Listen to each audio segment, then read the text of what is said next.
নবদ্বীপ বা নদিয়া মানেই আমাদের চোখে ভেসে ওঠে শ্রী চৈতন্য মহাপ্রভুর নাম এবং সংকীর্তন, কিন্তু ইতিহাসের পাতায় এবং লোকমুখে এই প্রাচীন শহরটিকে নিয়ে এমন কিছু তথ্য ও রহস্য প্রচলিত আছে যা অনেকেরই অজানা। নবদ্বীপের কিছু রোমাঞ্চকর ও রহস্যময় দিক তোমাদের জানাবো। ১. মাটির নিচে হারিয়ে যাওয়া প্রাচীন শহর। ঐতিহাসিকদের মতে বর্তমানের নবদ্বীপ আসলে আদি নবদ্বীপ নয়।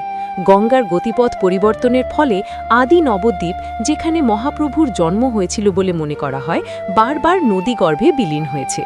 গবেষকরা মনে করেন গঙ্গার পলিস্তরের নিচে সেন বংশের প্রাসাদ এবং প্রাচীন বহু মন্দির চাপা পড়ে আছে। আজও খনন কার্য চালালে মাটির নিচে প্রাচীন স্থাপত্যের ধ্বংসাবশেষ পাওয়ার সম্ভাবনা রয়েছে। ২. মায়াপুর বনাম নবদ্বীপের বিতর্ক। মহাপ্রভুর প্রকৃত জন্মস্থান বা শ্রী চৈতন্য জন্মস্থান নিয়ে দীর্ঘকাল ধরে একটি বিতর্ক ও রহস্য রয়েছে। নবদ্বীপের প্রাচীন বাসিন্দাদের একাংশ বিশ্বাস করেন জন্মস্থানটি বর্তমান নবদ্বীপ শহরের কোনো এক স্থানে। অন্যদিকে ইসকন বা ISCKON এবং বড় ভক্ত সমাজ বিশ্বাস করেন এটি মায়াপুরে। এই ভৌগোলিক রহস্যটি আজও ভক্ত ও গবেষকদের কাছে এক অমীমাংসিত প্রশ্ন। ৩. পোড়ামাতলার অলৌকিক বটগাছ। নবদ্বীপের অধিষ্ঠাত্রী দেবী হলেন মা পোড়ামা।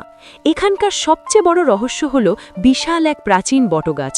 লোককথা অনুযায়ী কয়েকশো বছর আগে এক প্রচণ্ড বজ্রপাতে গাছটি পুড়ে গিয়েছিল, কিন্তু আশ্চর্যের বিষয় হল গাছটি মরে যায়নি। আজও সেই আধা পড়া অবস্থার মধ্যেই গাছটি সগর্বে টিকে আছে এবং এর কোটরে দেবী পোড়ামার পূজা হয়। ৪. তান্ত্রিক ও বৈষ্ণব সাধনার মিলনস্থল।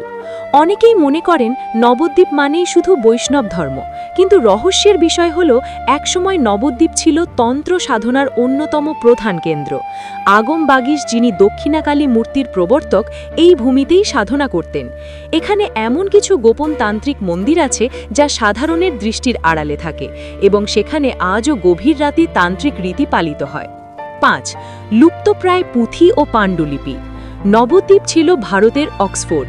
এখানকার প্রাচীন টোলগুলোতে এমন সব পাণ্ডুলিপি ছিল যা দিয়ে মহাজাগতিক বিদ্যা ও ন্যায়শাস্ত্রের গূঢ় রহস্য সমাধান করা যেত। বলা হয় ব্রিটিশ আমলে এবং প্রাকৃতিক দুর্যোগের সময় বহু দুর্লভ পাণ্ডুলিপি নষ্ট হয়ে গেছে বা বিদেশি সংগ্রাহকরা নিয়ে গেছেন। এখনও অনেক পুরনো বাড়িতে এমন কিছু প্রাচীন পুঁথি লুকিয়ে আছে যার পাঠোদ্ধার সম্ভব হয়নি। নবদ্বীপ কেবল একটি শহর নয়, এটি হাজার বছরের ইতিহাস ও আধ্যাত্মিকতার এক জীবন্ত রহস্য।